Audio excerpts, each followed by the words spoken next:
aqui no programa Prevenir de hoje, nós vamos conversar com a doutora Inara Lúcia Arce, que é médica hematologista e atende aqui no HSPE também. E, doutora, muito obrigado por participar aqui com a gente. Seja bem-vinda ao programa. E nós vamos falar sobre o Fevereiro Laranja, né? Que desde 2019 o governo do estado também considerou como uma campanha oficial que fala sobre a leucemia, né? O Fevereiro Laranja é para estimular as pessoas a pensarem um pouquinho, a conhecerem a leucemia. Então vamos começar pelo básico, doutora. A leucemia é um câncer, é isso? Agradeço o convite, espero que a gente possa ter uma conversa proveitosa, pois é um tema muito importante e que tem que ser cada vez mais discutido e informado para que as pessoas percam o medo, né? A palavra leucemia já é extremamente intimidadora, ela já causa um desconforto quando ela é falada, quando ela é pronunciada pelo médico, inclusive. Então, esse é um diagnóstico que realmente implica em várias consequências para o paciente, e ele é um câncer das células do sangue, nada mais do que isso. E como qualquer câncer, são células que não são funcionais e que se reproduzem sem controle, né? A gente pode entender o câncer como uma forma de crescimento desgovernado e sem limites. Nós sabemos que no nosso corpo, o nosso organismo, ele é planejado para nascer, dividir, crescer e morrer. Essa sequência de eventos, ela rege praticamente todas as células do nosso corpo. As células da pele, as células do estômago. As únicas células que têm uma diferenciação maior em relação a isso são as células do cérebro, que são as chamadas células nobres. Mas as células do sangue, elas são produzidas na medula óssea, né, na fabriquinha do sangue, que se encontra dentro dos ossos, isso desde a fase já do recém-nascido até os idosos. É como se fosse quando a gente fala do tutano do boi, né? Que é ali que Exatamente. E também diferenciar de medula óssea é uma coisa e medula espinhal é outra, né? A medula óssea está dentro do osso. E a espinhal é onde tem a medula óssea é o tutano vermelho. É a parte que a gente chama de geleia vermelha. O tutano amarelo, ele é a gordura que fica dentro do osso. A gente visualiza isso nos ossos, né? No açougue, aquela coisa.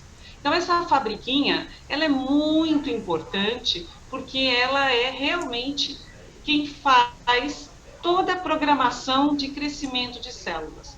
Quando, em algum momento da fase do indivíduo, que pode ser desde a infância até a idade mais avançada, quando acontece um desarranjo, um erro, uma mutação, que pode ser de vários tipos, essa célula, ela começa a crescer e se dividir descontroladamente. E aí tanto faz pode ser o glóbulo branco como o glóbulo vermelho.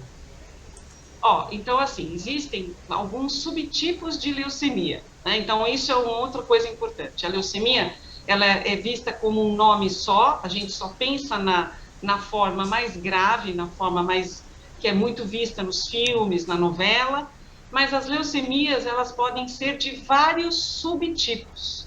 Então, a massa de células envolvida na hora da doença vai depender de um arranjo específico. Então, nós podemos ter leucemias com acometimento dos chamados glóbulos brancos mieloides, que é a chamada leucemia mieloide aguda, ou dos glóbulos linfóides, né, das células linfóides, que são as leucemias linfóides agudas. Mas nós temos também as leucemias crônicas, que entram num outro tipo de discussão e não têm a mesma gravidade que as formas agudas. Então, para a gente definir isso para quem está nos assistindo, a gente precisa realmente fazer uma divisão muito certa do que é uma leucemia aguda, que é uma doença extremamente grave e que precisa de um atendimento emergencial, das formas crônicas, que também podem ser de vários subtipos, né? São várias formas de leucemias crônicas, mas que têm uma abordagem totalmente diferente. Certo. Doutora, então, só uma pergunta. Bom, isso nós vamos descobrir depois que a gente já chegou no médico, que já fez exames e tal, né? Sim, vamos falar um pouquinho, assim, antes de eu chegar no médico, o que tipo de sintoma que eu vou ter para eu desconfiar que possa ser uma leucemia? Tô lá quieto, então falar, nossa, tô com uma leucemia. Como que a pessoa descobre que ela tem leucemia?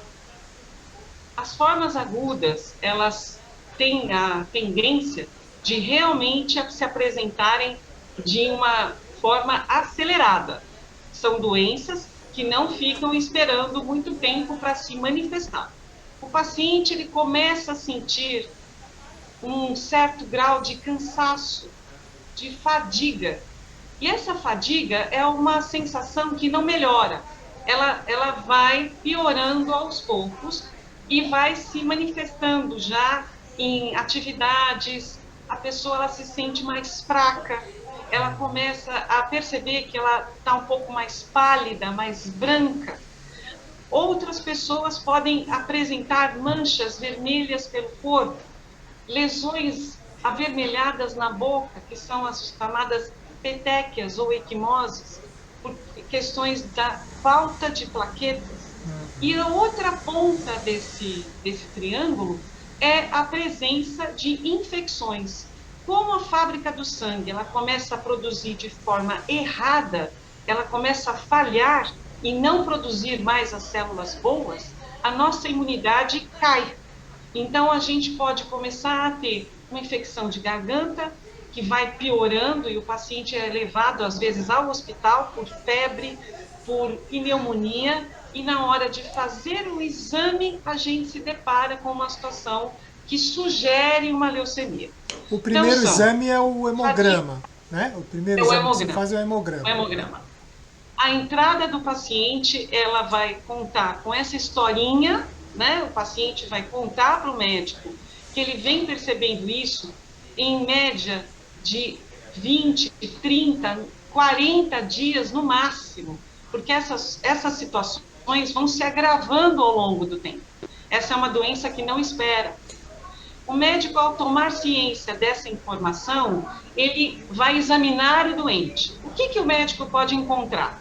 Ele pode encontrar as manchas roxas, os sangramentos na boca, pelo nariz, nos olhos, a presença de gânglios, dos chamadas ínguas, que podem estar espalhadas pelo corpo, e um aumento do baço.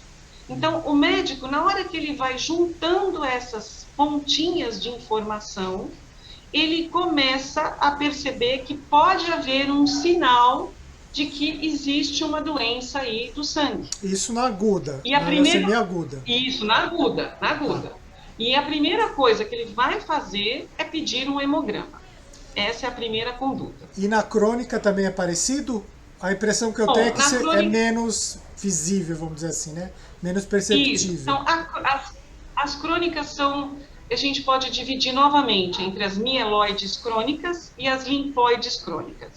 As duas têm um tempo maior de evolução, só que as leucemias linfóides, linfocíticas crônicas, elas podem viver décadas sem serem percebidas. Muitas vezes o paciente vai fazer uma cirurgia ou vai colher um exame aleatório e algum médico olha com mais atenção aquele resultado e percebe que existe uma alteração. O paciente, muitas vezes, não sente nada. Então, é uma distância muito grande entre essas duas leucemias, pela questão da cronicidade, que geralmente demora um tempo, e volto a dizer, uma boa parte dos pacientes, nas formas crônicas, ele pode não ter nenhum sintoma.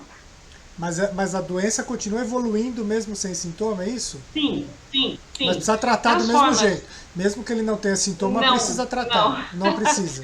não. Então, assim, o tratamento, ele vai mudar muito de acordo com a maneira como essa doença vai se manifestar. Nos casos da leucemia mieloide crônica, o tratamento, ele geralmente, ele vai ser iniciado quando o paciente procura o médico, pois existe uma outra dinâmica nessa doença. Nas leucemias linfóides crônicas, não existe indicação de tratamento apenas pela presença da doença. Certo. Então, nós temos pacientes aqui que acompanham com a gente há 20 anos e nunca trataram. Entendi. Em compensação, nós temos outros pacientes que também têm o mesmo diagnóstico, mas que têm uma doença de evolução mais rápida e precisam de tratamento. Então, o que muda aqui é a maneira como a doença se apresenta, não é o diagnóstico. Ô, doutora, a leucemia também é uma doença muito comum em crianças, né? O tipo de câncer mais comum que tem em crianças, né? Sim. E nas As crianças... leucemias linfóides agudas. Linfóides agudas. E os sintomas que eu percebo na criança são os mesmos que a senhora falou? Cansaço, aumento de gânglio, mais ou menos isso?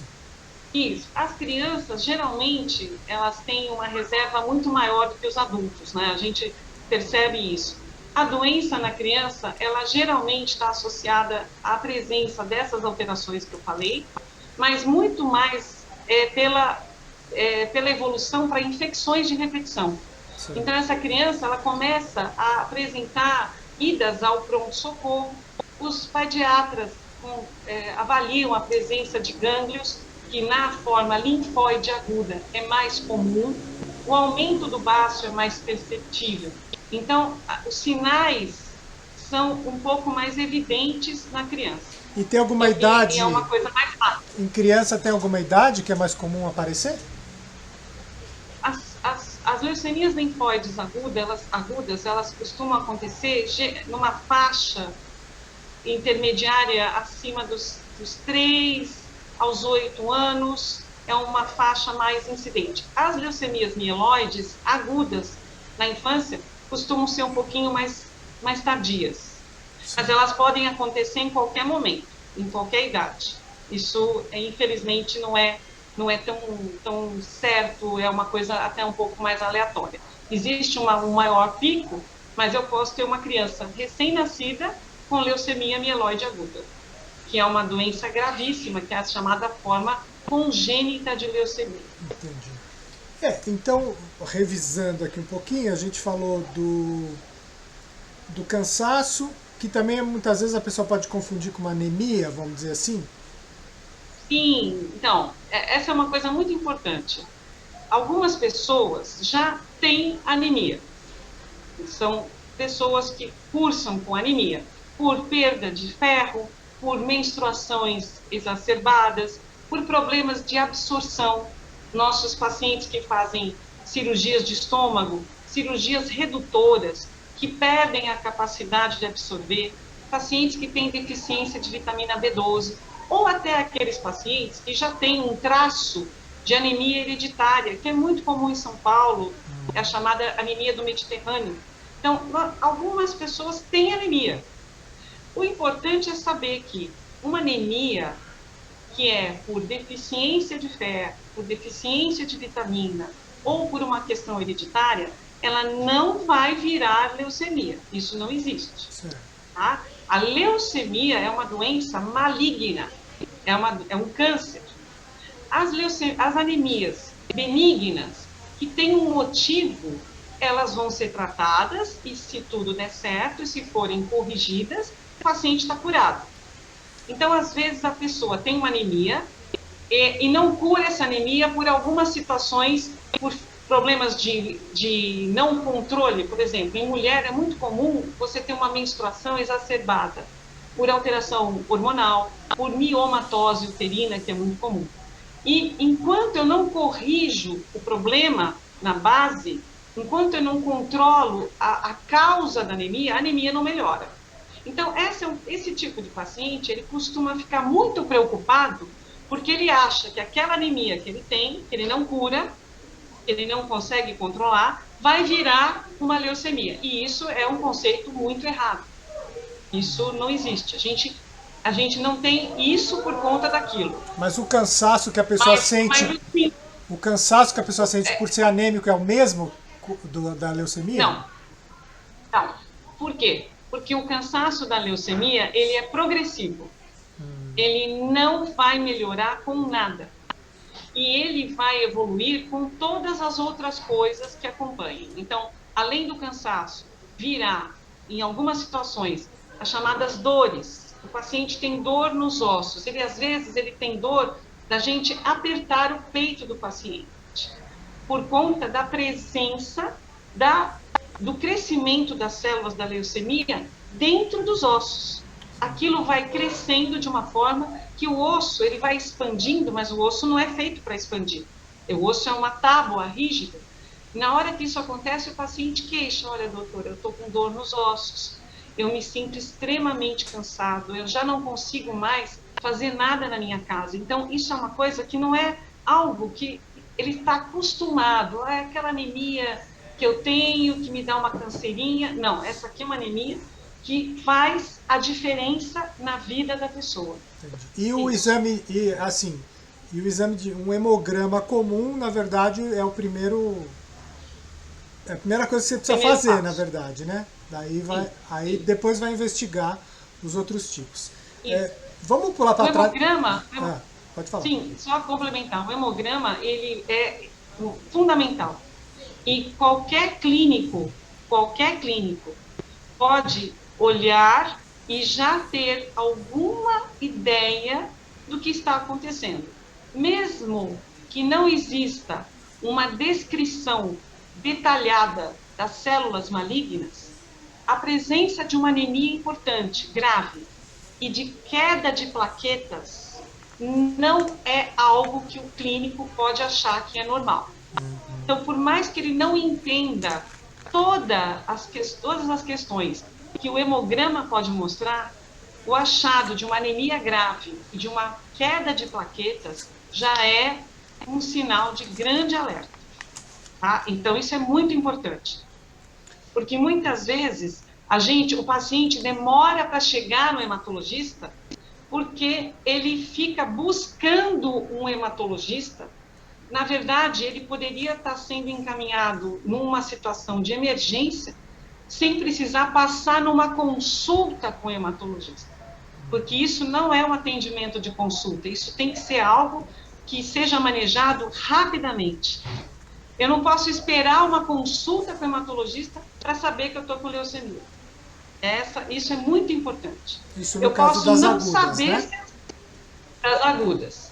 O clínico ele pode não fechar o diagnóstico, ele pode falar: olha, eu não sei o que você tem, mas o que você tem é grave e você precisa ir para o hospital agora. Essa é a conduta. É isso. E falando um pouquinho de tratamento, tem, bom, tem isso que você já falou, tem um que você só vai acompanhar a vida toda e ver se vai precisar de tratamento ou não. Sim. E tem faz quimioterapia e o transplante. Vamos falar desses dois?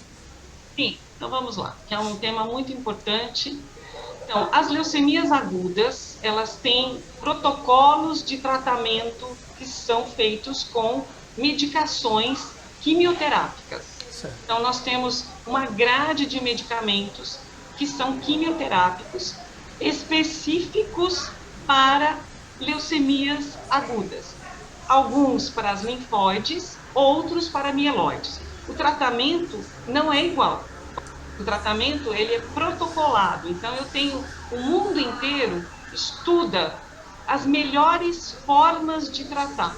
Nós, aqui no Brasil, recebemos as informações dos grupos internacionais que têm a capacidade de testar milhares de pessoas, coisas que no Brasil é mais difícil, por questões da própria estrutura da nossa atendimento de saúde.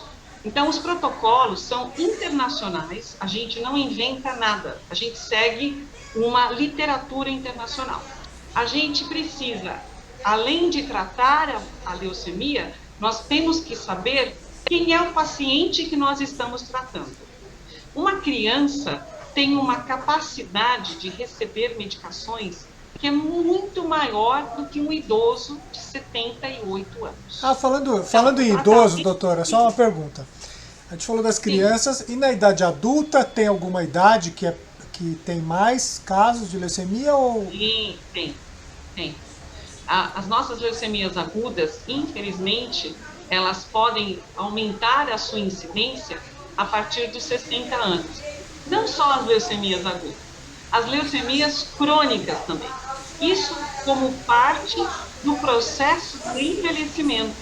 O envelhecimento é uma das causas que nos traz essa maior incidência de neoplasias no mundo inteiro. Nós vivemos mais, nós envelhecemos e nós erramos mais. As nossas células erram mais idosas, mais senis, elas têm uma maior facilidade de errar e daquele erro não ser reparado pelo organismo. Então a incidência é maior, ela vai também aumentar a partir da terceira idade. Isso implica numa dificuldade de tratamento. Você imagina que a gente tem uma pessoa de 80 anos com insuficiência cardíaca, insuficiência renal, diabetes, hipertensão e que tem uma leucemia aguda. Nós vamos tratar o paciente, não a leucemia. O paciente ele vai ter que tolerar o tratamento. Todos os tratamentos para as formas agudas têm a capacidade de agravar ainda mais algumas funções do corpo, porque as medicações passam pelo rim, passam pelo coração, passam pelo pulmão. Se eu tenho uma deficiência orgânica, se eu tenho uma falta de função ou uma redução da função, a minha dificuldade de tratamento aumenta ainda mais. E além do que, o idoso tem uma maior dificuldade de recuperar a produção de células depois da quimioterapia, por conta da própria medula óssea, que tem 80 anos. O doutora, então, muito importante. E o transplante, não é todo mundo que tem leucemia que precisa de transplante, né? Não, então não vamos falar um pouquinho sobre transplantes e... Porque eu vi também que tem eu posso ser doador de medula. Eu queria falar mais sobre o fato de quem pode ser doador de medula, onde eu vou, se isso qualquer um pode ser. Não, nós temos os centros de referência para a doação de medula. O centro, eu acho que de maior acesso na população de São Paulo é o Hemocentro. Tá? Ou a própria Santa Casa, mas a gente acha que hoje, com essa questão da própria pandemia, né, que mudou toda uma dinâmica de tudo, né, tudo mudou, o Hemocentro ele tem uma referência para cadastro de possíveis doadores de medula. Então você vai se candidatar a partir da chegada naquele setor específico. Eles vão fazer uma triagem, uma triagem que também é muito parecida com a triagem da doação de sangue, e você, então, a partir dessa triagem, vai poder ser candidato ou não a ser doador de medula. Porque inicialmente eles vão lá e tiram o seu sangue, é um tira-sangue primeiro, né? Eles vão colher tubinhos, esses tubinhos vão ser analisados, porque você vai entrar no chamado banco de doadores de medula. Esse banco é um banco que capta pessoas do mundo todo. E nós temos vários bancos, tem o Banco Europeu, os bancos americanos, e esses bancos até se comunicam, porque existe uma dificuldade muito grande da gente achar um doador compatível, inclusive dentro da própria família. Não é tão fácil assim. Um doador compatível, igual a mim, é meu irmão gêmeo, certo? O meu irmão gêmeo é igual a mim. O meu irmão não gêmeo pode não ser 100% igual a mim. Ô, doutora, mas deixa eu Ele pode entender. ser. O que eles fazem? Eles tiram, eles pegam. Eu sou doador. Eles pegam Uhum. o meu osso, Não, cavocam o meu não, osso e jogam não, Me explica como é que é. não, não pega osso, não pega nada. Então, a partir da sua intenção de ser doador, você entra no banco de doadores. Esse banco cadastra é, informações do que a gente chama do seu HLA, que é o sistema de histocompatibilidade, que é aquele que permite que a gente cruze a medula do doador com a medula do receptor, sem que o doador rejeite o receptor, Certo. ou vice-versa, ao contrário. Então, eu preciso ter uma compatibilidade. Na hora que chega alguém, por exemplo, que tem a indicação de fazer um transplante de medula com diagnóstico de leucemia aguda. Vamos lá. Primeira coisa que essa pessoa fez, a primeira coisa que esse paciente fez, ele tratou a leucemia. Com Primeira quimioterapia. coisa, com quimioterapia. Certo. A segunda coisa que ele fez, ele respondeu à quimioterapia. Não se faz transplante de medula em pacientes que não respondem ao tratamento. O transplante de medula não é milagroso. Ele é um complemento do tratamento quimioterápico. Certo. Ele não é o que vai tratar o doente. Ele vai concluir o tratamento. Se o paciente não respondeu à quimioterapia, ele vai ter que passar por outra quimioterapia ou ele não vai tratar. Porque eu preciso que o paciente chegue ao transplante sem doença presente em atividade. Porque senão o transplante não vai funcionar. Mas Então, o que é uma acontece com o condição doador? básica. O doador achou alguém com leucemia que é compatível. O que o doador faz? O banco de doadores, ele achou você e achou a nossa paciente X e cruzou esses dados e viu que vocês são compatíveis. Essa compatibilidade permite te convocar para doar medula. De que maneira que nós doamos a medula? Nós temos um método que é maior hoje, que é mais frequente hoje, que é a doação pelo sangue. Certo. É como se eu fosse doar sangue. As doações são feitas em vários dias, a coleta é feita em vários dias. Existe uma máquina que centrifuga o seu sangue e coleta apenas as células que estão circulando da medula óssea. Ah, então não vai arrancar minha medula e pôr na medula do outro. Não. Não. Porque é bom a gente falar isso para... Eu estou falando sobre isso para a gente... Para perder o medo também. Nossa, eu vou doar minha medula, né? Vou ficar sem osso, vão cavocar meu osso. Então é bom para a gente entender isso. Ainda existe a modalidade de doação de coleta da medula óssea. Existe ainda. Existem situações onde eu preciso coletar a medula. O que é coletar a medula óssea? Eu vou levar o doador para uma situação de internação, ele vai precisar ser internado, ele vai receber medicação específica para a gente poder coletar essa medula com bastante facilidade. Ele vai para o centro cirúrgico, vai tomar uma anestesia peridural e as coletas são feitas no osso da bacia. Da bacia que produz Nós entramos bastante, né? na bacia. E essa coleta é feita com agulha. Ninguém corta nada, ninguém pica nada. A agulha vai lá e puxa o líquido que está dentro do osso da bacia. É como se fosse uma punção, né? Vamos dizer assim, como se fosse uma punção. Isso, exatamente. Da mesma forma, essas células vão para um saquinho. Esse saquinho coletor só conta as células da medula óssea. Essa medula vai para um freezer especial, específico, que só vai conter medula óssea. e ele vai aguardar o sinal do transplantador para poder iniciar o processo. Como é que eu dou essa medula para o meu doador? Como é que a gente faz isso? Pela veia, como se fosse uma transfusão de sangue. Então, pro doador, nada mais é do que receber uma transfusão, exatamente do mesmo jeitinho. E se eu quero ser doador de medula, do mesmo jeito que eu dou o sangue, eu posso falar, é no mesmo lugar? Eu falo, eu quero doar medula também. É isso que tem que falar? O que eu falo? Existe um setor.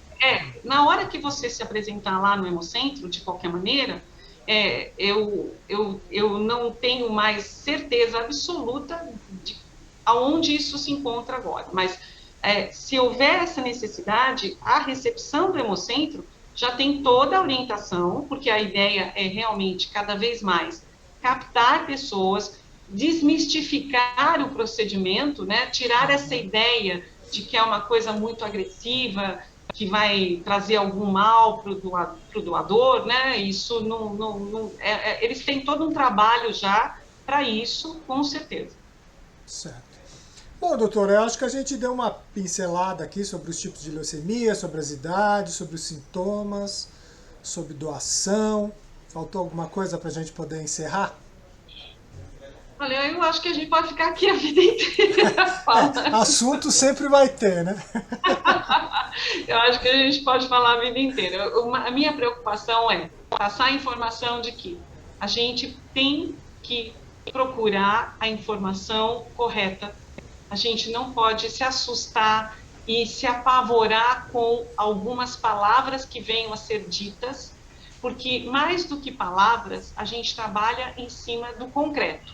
A gente trabalha em cima de um diagnóstico, a gente trabalha em cima de resultados de exame, e hoje, a perspectiva é de que novas medicações, novas drogas mais modernas venham a surgir nos próximos anos.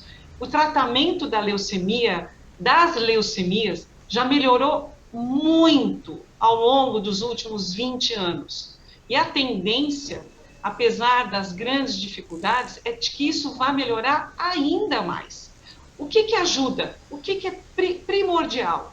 A gente procurar o atendimento médico brevemente. Quanto mais tempo eu retardo a minha ida ao hospital, a minha ida ao atendimento médico, mais grave eu vou receber esse doente. O diagnóstico precoce para qualquer tipo de câncer é fundamental para o sucesso do tratamento, né? Quanto mais cedo você descobre, mais fácil vai ficar de tratar, né?